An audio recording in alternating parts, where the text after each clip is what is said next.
Good evening, everybody. My name is Steve Knutson, and I'm with Fairfax County's Department of Transportation. I want to welcome you all to tonight's meeting to discuss the traffic calming plan for Flint Street. And we can start off with introductions. And tonight from FCDOT, we have Ryan O'Carroll, Grace Vaughn, and Nicole Machakwe. And from the Mount Vernon District Supervisor's Office, we have Diego Rodriguez Cabrera. Nicole has a short presentation to go through, and after the presentation, we'll open the meeting up to the community for any questions and/or comments. And if any of the community's task force members are logged on to tonight's meeting, they can introduce themselves following the presentation. Diego, is there anything you'd like to say before we start? Hi, good evening, everybody. Thank you for attending tonight's meeting. Very excited to be able to talk about this traffic calming proposal and just excited to be here. All right, thank you, Diego. All right, Nicole, if you're ready, you can go ahead and start the presentation. Certainly. Thanks, Steve. And thank you all for joining us this evening. As Steve mentioned, we are here tonight to discuss a traffic calming program for Flint Street. So I'd like to note that this session is being recorded and may be shared on social media. Please hold all questions until the end of the presentation. Instructions for how to ask your question will be provided at the end of the presentation. So today we are here to explain the traffic calming process, provide an opportunity for community feedback, and answer any questions that you all might have. So we can begin with what is traffic calming. Traffic calming is the installation of physical devices to reduce vehicle speed. These devices can either be vertical or horizontal. Vertical devices are driven over, such as a speed hump shown in the upper left-hand image. And horizontal devices can be driven around, such as a raised median island, as you can see in the upper right-hand image. Both types of devices make the roadway safer for drivers and pedestrians. We also want to note that through this process, we are not permitted to install stop signs. Here we have charts and images showing the effects of decreased speed. As speed decreases, visual acuity, field of vision, and depth perception increase. Also, with reduced speed, we can see a decrease in stopping distance. And here is a map showing traffic calming projects throughout Fairfax County. We have over 266 projects resulting in more than 650 devices countywide. Every district has a device, so chances are that you've driven over one are pretty high.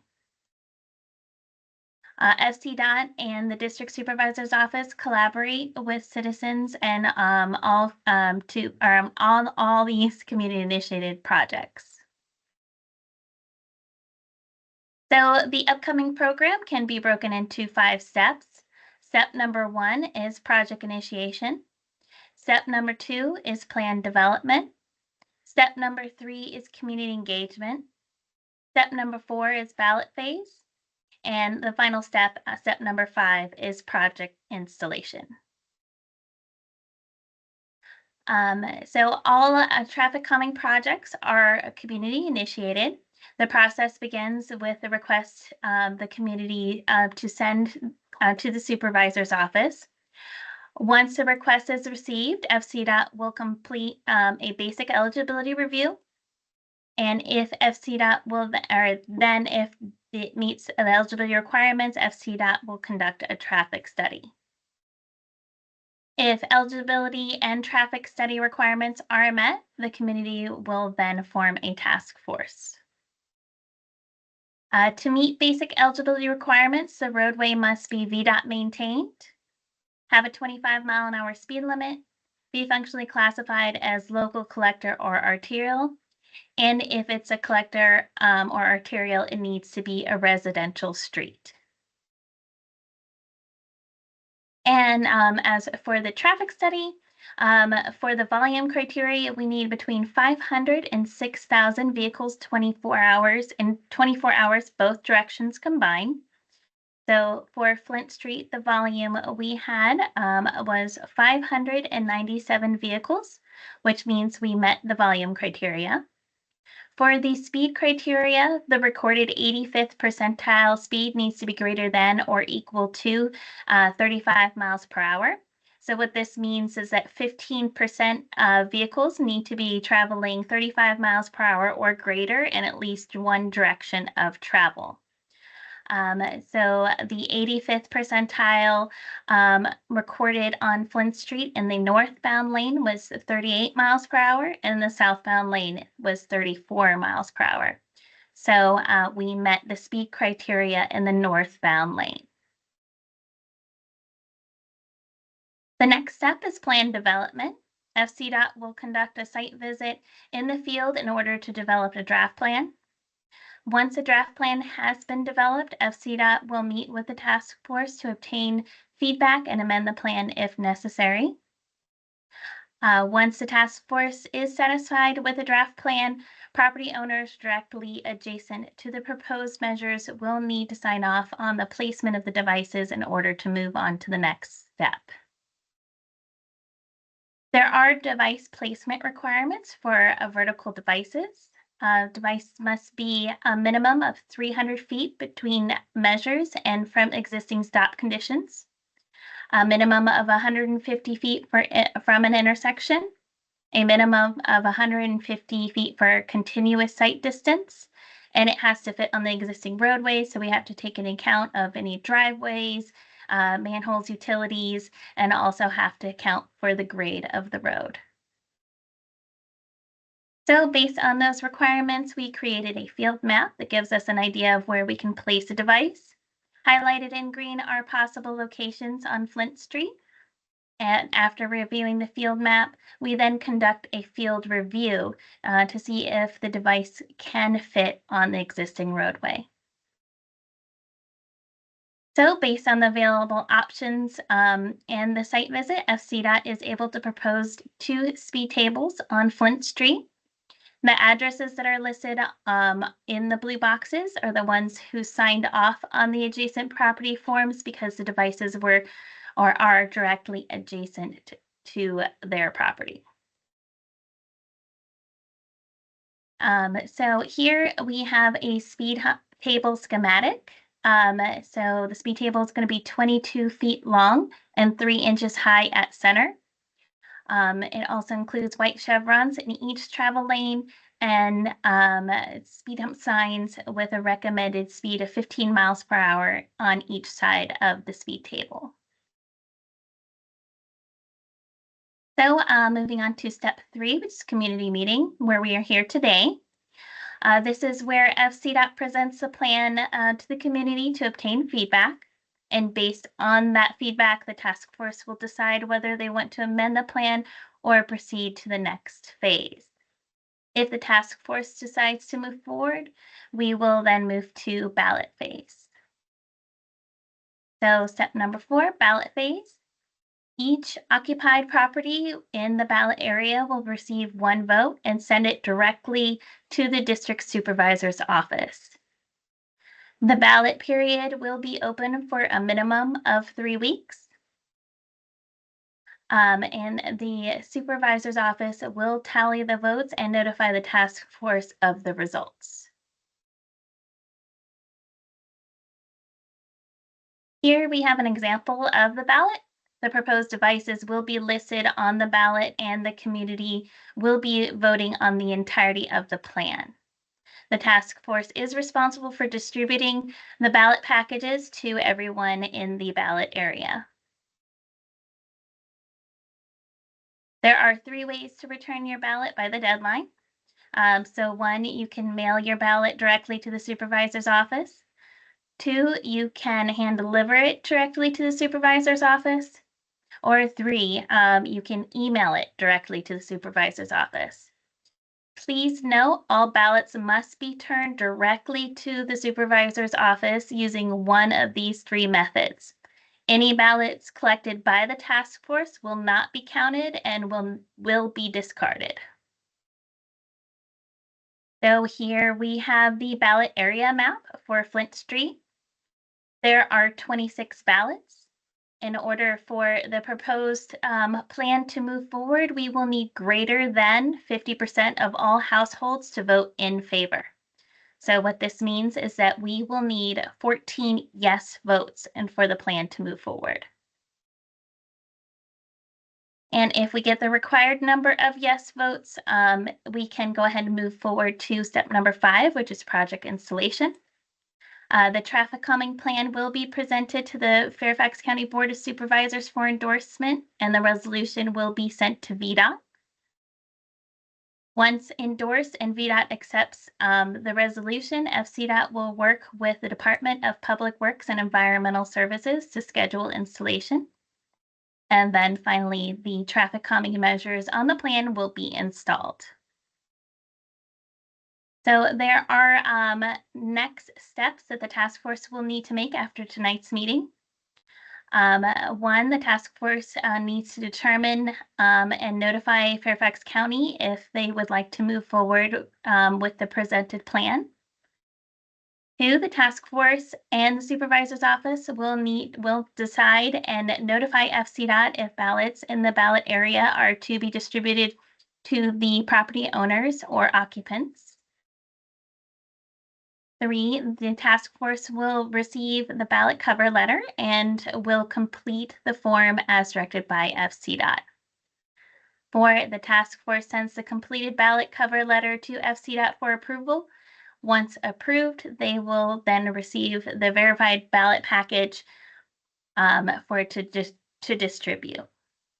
And then for the final step, the task force will need to print and distribute the ballots to all homes or all properties in the ballot area. I also would like to note that the task force must not collect the ballots. So this concludes the presentation for tonight. We can now move on to questions and answers portion of tonight's meeting. You have 2 options to ask your question, chat or speak. Once the chat item is activated on Teams, you can use it by typing in your question. If you want to speak, please click the raise hand icon. And once the host calls on you, you can go ahead and speak. You can unmute yourself by clicking on the mic icon, as you can see here in this image, or press Control-Shift-M on your keyboard. Please lower your hand once you are done asking your questions. If you do have another question after that, please lower your hand and then re-raise your hand so we know that you are asking another question. If you are calling by phone, please push *5 to raise your hand. And when it is your turn, the host sends you a request to unmute. You need to push *6 to unmute and ask your question. After you're finished, please push *5 to unraise your hand. Thank you very much.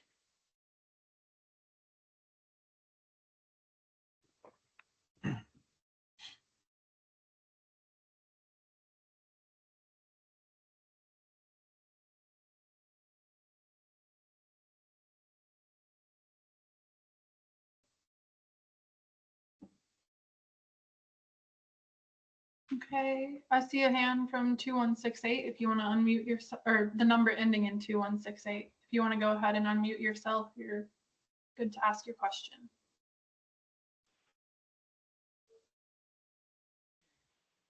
Hello, can you hear me? Hello.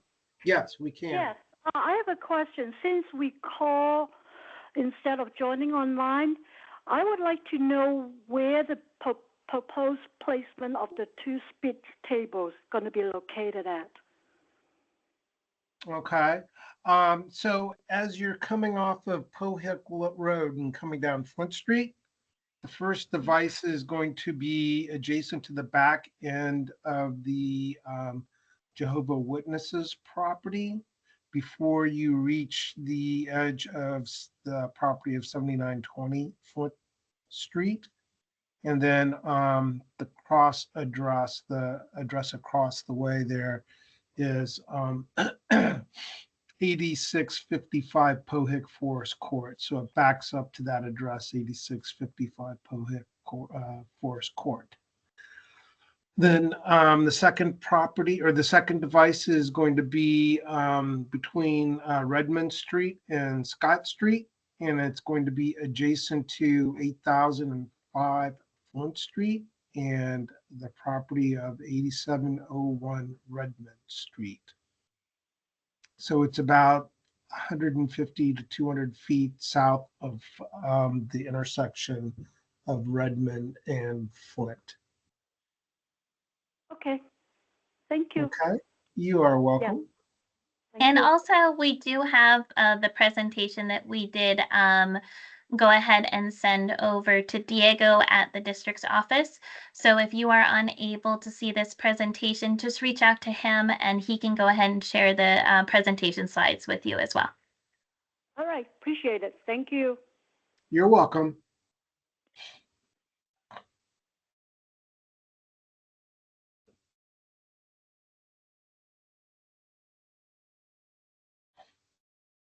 I think you might have raised your hand again.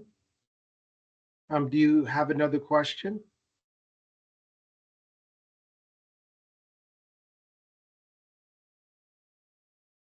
Okay, that would be phone number 2168. I don't know if you accidentally raised your hand again or not, but if you would like to ask another question, you can. We aren't seeing too many people ask any questions just yet.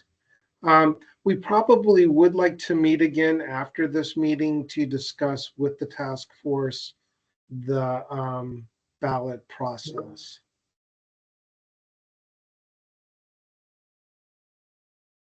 All right, it looks like we have a question and comment in the chat. So it says, I've walked, run on Flint Street. I have also driven on Flint Street. There does not seem to be enough traffic, regardless the 590 plus number provided, to warrant the expenditure of resources and tax dollars on this. This is a clear waste and appears to be a boondoggle. Thank you.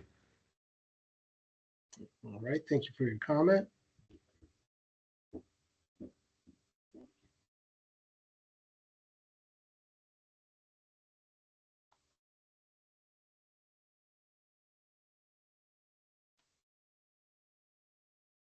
And so if there are any of the task force members on board, we will reach out to Diego and see if we can just arrange a follow-up meeting if you do decide to go forward with the ballot process to go into greater detail the steps that will need to be taken by the task force members to get those ballots out.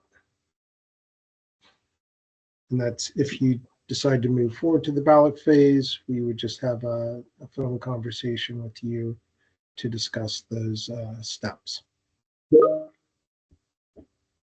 Okay, I'm thinking that 2168 was a accident on the hand raise, but it looks like Alicia, if you wanna ask your question, you're good to go.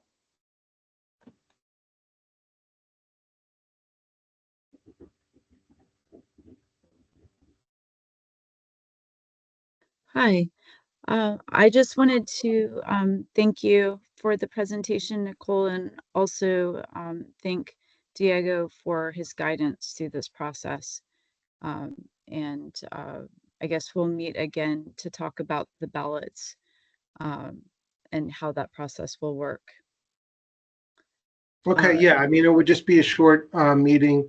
We would just like to be sure that we're all clear about how the task force goes about and manufactures and delivers the ballots.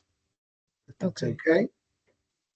All right. And I think one thing I'd like to note is there's a bus stop on Flint Street, and there are children standing at that corner. And there are also a growing number of children in the neighborhood, and that is part of the reason why we're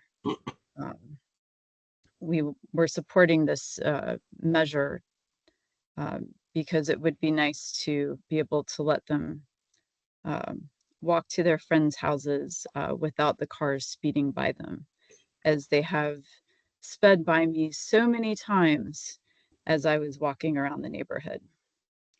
So thank you very much. All right, thank you, Alicia.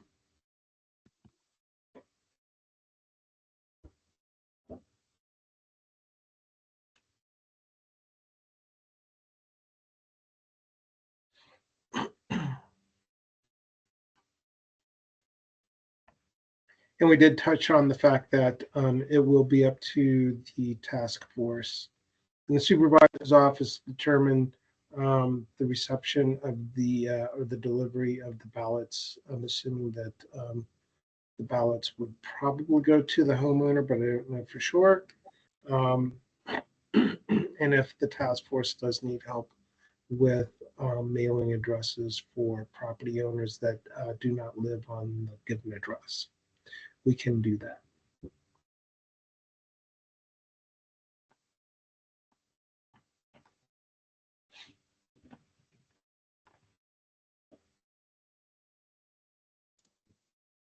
Carlos, I see your hand raised. If you're ready to ask your question, you can go ahead.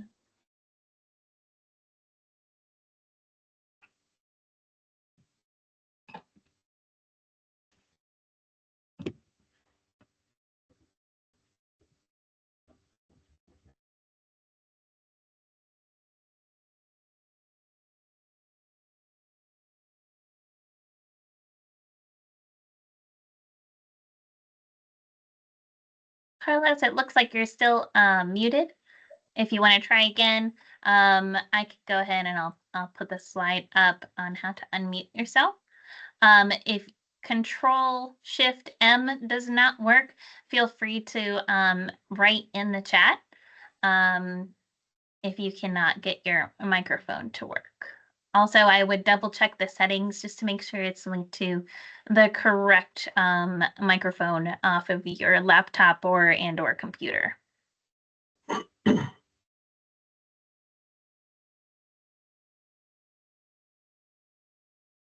And if you're not able to unmute yourself for some reason, you can also, there's a chat button at the top of the screen. You can go ahead and click on the chat and enter in your question there. Looks like you did drop something in there. Yeah, it looks like we got okay from Carlos. All right.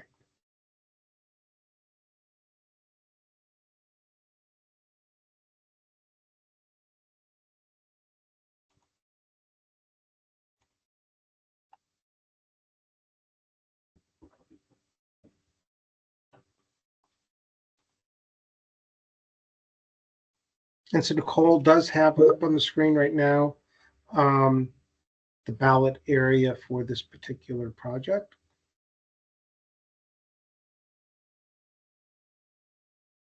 And Ryan, did Carlos put something in the chat that needs to be addressed? Yeah, so he's asking why is another meeting necessary prior to handing the ballots? We have found that there's been some confusion when the task force moves to the ballot phase. We just want to be sure that we're clear about how that process unwinds.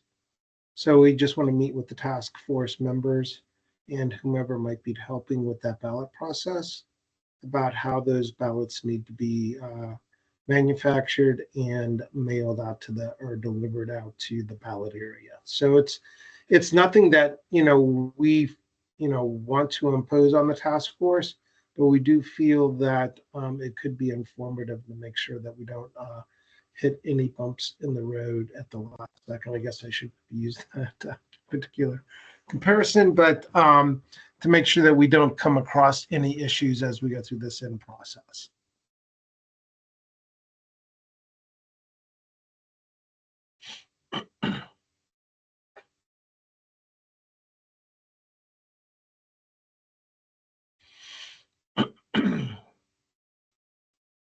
And so Nicole does have up on the screen the parcels that will need to receive a ballot through this process. and the number, it looks like we're going to need to have 14 vote in favor for this to be a successful project.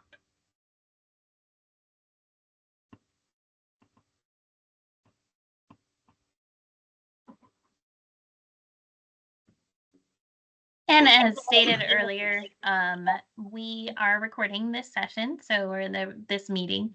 And within a week or so, we should have it available for those that were not able to attend tonight. We do have a YouTube channel, and we will be uploading it on that channel, and we'll provide that link to Diego once it's ready. After tonight's meeting, the recording will be available for those that did register for the meeting. Unfortunately, that recording cannot be accessed unless if someone has registered. So once we get the YouTube link ready to go, we'll go ahead and provide that. So if anybody was not able to attend but wants to view the meeting, we can definitely share that. And it does look like Diego just put his email address in the chat. Thank you, Diego. And we do have the slides available also. So Diego can send them out to anybody that requests, and you can review the slides. And on the screen right now, we do have contact information for both Fairfax County Department of Transportation and then also for the Mount Vernon District Office. And so the email address is dotinfo@fairfaxcounty.gov. And you just put Flint Street traffic calming in the subject line, and it will get to one of the staff members logged on tonight. Or you can call 703-877-5600 and ask to speak to somebody about the Flint Street traffic calming process. And then if you wish to speak to somebody at the Mount Vernon office, it would be mountvernon.office@fairfaxcounty.gov with, again, Flint Street traffic calming in the subject line. Or you can call 703-704-5203 and ask to talk to somebody about the Flint Street traffic calming process. And then again, Diego did put his work email address in the chat, so that's available also. Diego, I know that it's kind of a new step that we're discussing here tonight regarding a follow-up meeting over the ballot process. It shouldn't take very long. We do just want to discuss, quickly with the task force members about the way the ballots do need to be manufactured and distributed, and then of course submitted. So that might be something that we'll need some help organizing. Of course, and I will help organize as well. Okay. And is there anything else? It does sound like we don't have too many more questions here. It has been a fairly subdued group.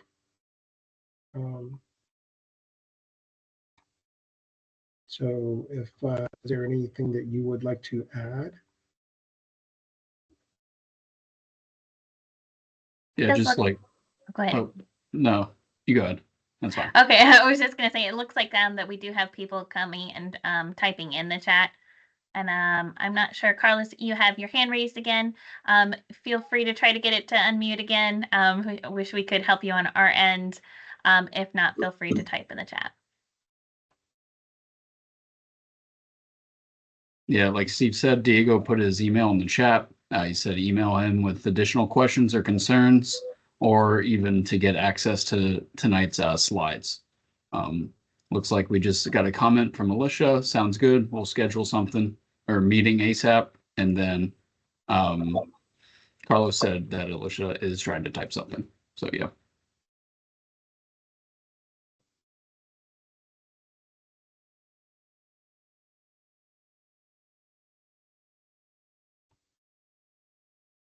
Okay. Well, you are welcome, Carlos. And if there aren't any more questions from the community members that are logged on tonight, I think we'll go ahead and bring the meeting to an end. So again, we do have that contact information up on the screen, and you can reach out to anybody at FCDOT or the Mount Vernon office to find out any additional information for this process for Flint Street. So everybody, thanks for attending and have a good night. Thank you all. Have a good night. Thank you, everyone. Have a good night. Thank you.